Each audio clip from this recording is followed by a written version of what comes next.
তাকে ছাত্রদল কেন বলা হচ্ছে এটা আমরা জানি না, কিন্তু সে কে, তার পরিচয় হচ্ছে সে একজন জুলাই যোদ্ধা এবং সে বৈষম্য বিরোধী ছাত্র আন্দোলনের প্রথম সারির নেতা ছিল মিরসরাই, এবং সে সম্মুখ সারির যোদ্ধা হিসেবে সবার কাছে তার একটা পরিচিতি আছে সেই মিরসরাই অঞ্চলে।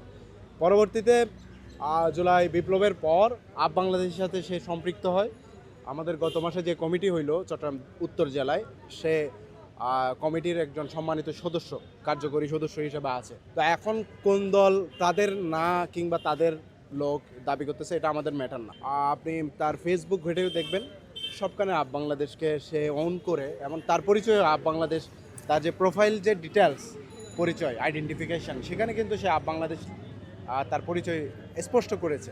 তারপরে বিভিন্ন সময় সে নানান পোস্টের মাধ্যমে বাংলাদেশকে ওন করছে। সুতরাং এই দায়বোধ থেকে এবং জুলাইয়ের যোদ্ধা হিসেবে বাংলাদেশের একজন কর্মী হিসেবে, নেতা হিসেবে এবং একজন মানবিক জায়গা থেকে একজন মানুষ হিসেবে আমরা চাই, এরকম নৃশংসভাবে একজন মানুষকে হত্যা করেছে, সে কোন দলের আমার দেখার দরকার নাই, সে যত বড় দল হবে হোক, সেই অপরাধীদেরকে অবশ্যই আইনের আওতায় আনতে হবে। আমরা প্রতিবাদ জানাচ্ছি আমাদের অবস্থান থেকে, এবং আমরা সারা বাংলাদেশে এটা নিয়ে আজকের মধ্যে সারা বাংলাদেশে আমরা দেশব্যাপী আমরা আন্দোলন ছড়িয়ে দিব এবং প্রতিবাদ সমাবেশ ছড়িয়ে দিব।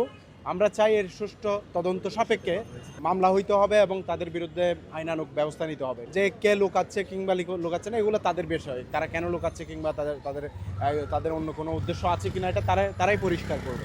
আমরা আসলে খুবই শোকার্ত, এবং শোকার্ত পরিবারকে সান্ত্বনা দিতে যা দেখলাম তারা খুব শঙ্কিত, তারা এখনও ভয়ের মধ্যে আছে।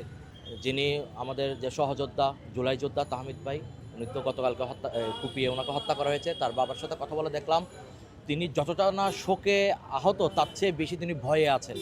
এবং তাকে যখন সরাসরি কথা বললাম কারা মেরেছে, উনি বলতে ভয় পাচ্ছে। জিজ্ঞেস করলাম মামলার ক্ষেত্রে আগামী কিনা, বলেন আমরা এখন মামলা চিন্তা ভাবনা করছি না। আমি বলছি আপনি ভয় পাইয়েন না, কোনো না কোনো দল, কোনো পক্ষ তো তাকে ভয়টা লাগাচ্ছে। উনি বিস্তারিত কোনো কিছু বলছে না, তবে ওনাকে আমরা বললাম আমরা সকলে আসি। বিষয়টা এমন না যে বাংলাদেশ, আমরা যারা জুলাই যোদ্ধা বাংলাদেশকে অন করে আমরা সকলে তাহমিদের পক্ষে আছি, তার বিচারের পক্ষে আছি। আমরা তার পরিবারকে আমরা বারবার সান্ত্বনা দেওয়ার চেষ্টা করছি, আপনি সাহস হারাবেন না। একটা ছেলে আপনার গেছে, জুলাই যোদ্ধা ওরা অনেক ছেলে আপনার আছে। এই জন্য আমরা দৃঢ় কণ্ঠে বলতে চাই এই বিচারটা হতেই হবে, এবং এই বিচারের জন্য আমরা পুরো বাংলাদেশের দরকার আবার নতুন করে আন্দোলন সৃষ্টি করব।